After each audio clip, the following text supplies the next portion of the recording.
Right to health जो है एक संवैधानिक अधिकार है। राइट टू गेट फेयर मतलब हमें जो इलाज है वो मिलना एक संवैधानिक कॉन्स्टिट्यूशनल राइट है।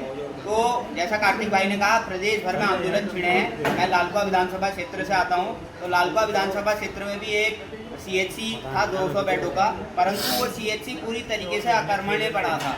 आप देखिए सरकारों की कितनी नाकामी है कि सरकार जब तक हमारे जैसे सामाजिक कार्यकर्ता उस पर दखल नहीं देते हैं, उनमें कोई कार्रवाई नहीं करते। हमारे पड़ोस के ही पूर्व प्रधानाचार्य गोविंद बल्लभ भट्ट जी इसमें हाईकोर्ट गए। हाईकोर्ट में जाने के बाद आपको बताना चाहूँगा, वहाँ सारी नियुक्तियाँ हम लोगों ने हाईकोर्ट जाके करवाई हैं। और उसके बाद हाईकोर्ट जाने के बाद भी जब हाईकोर्ट के आदेशों का भी क्रियान्वयन नहीं हुआ, तो मैं मानवाधिकार आयोग भी गया, क्योंकि ये मौलिक अधिकारों के साथ साथ हम मानव अधिकारों का भी उल्लंघन था। तो मानव अधिकार आयोग के दखल के बाद परसों जब हम स्वास्थ्य केंद्र हल्दूचौड़ में गए थे, तो फिर हमारी वहाँ के जो सीएमएस है उनसे बात हुई, तो उन्होंने कहा कि अल्ट्रासाउंड की मशीन है, मगर एक्सरे की जो मशीन है वो अभी रिपेयर होने के लिए गई है। और वो मांग किससे कर रहे हैं? सेंचुरी के CSR फंड से। आप देखिए कि कितनी बुरी स्थिति है। ये यहाँ पर भी इन्होंने लिखा हुआ है, ये एक्सरे मशीन के लिए मांग कर रहे हैं किससे? सेंचुरी के CSR फंड से। और 1000 करोड़ ये खर्च कर देते हैं किसमें? विज्ञापनों में, सरकार की उपलब्धि बताने में। ये धामी सरकार है जो 1000 करोड़ तो खर्च कर रही है किसमें? विज्ञापनों में, कि धामी जी ने जो अपने अच्छे काम किए उनको बताने में। मगर जब इसमें एक्सरे मशीन लगाने की बात आएगी तो कौन देगी? सेंचुरी अपने CSR फंड से देगी। जबकि हजारों करोड़ का सरकारी कोष हमारा बेवजह ये विज्ञापनों में जारी किया जा रहा है। तो मेरा सरकार से ये निवेदन है कि 1000-2000 करोड़ जो आपको खर्च करने हैं वो करिए।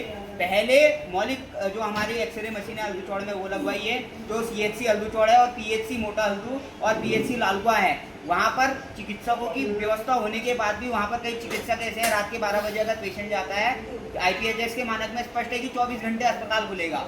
कई चिकित्सक वहाँ रात को उठ के बदतमीजी करते हैं हमारे जो वहाँ के लोकल लोग हैं उनके साथ, कि हम रात को वो करते हैं। तो हमारा उनसे ये कहना है स्पष्ट तौर पे कि जो आप ये कह रहे हैं कि आपके पास पैसा नहीं है और आप सेंचुरी से CSR में मांग रहे हैं, उसकी बजाय वहाँ प्रॉपर व्यवस्थाएं की जाए। आने वाले दिनों में हल्दूचौड़ की स्वास्थ्य व्यवस्थाओं को सुधारने के लिए, जैसा कार्तिक भाई ने कहा, चौकुशी और बाकी जगह, तो लालकुआ में भी एक बड़ा आंदोलन हम लोग इसको लेके जल्द करने जा रहे हैं। और ये बिल केवल यही नहीं, हम सारे विपक्ष के विधायकों को ये बिल दे रहे हैं कि प्राइवेट मेंबर बिल के तौर पर ये बिल लाया जाए उत्तराखंड की विधानसभा में।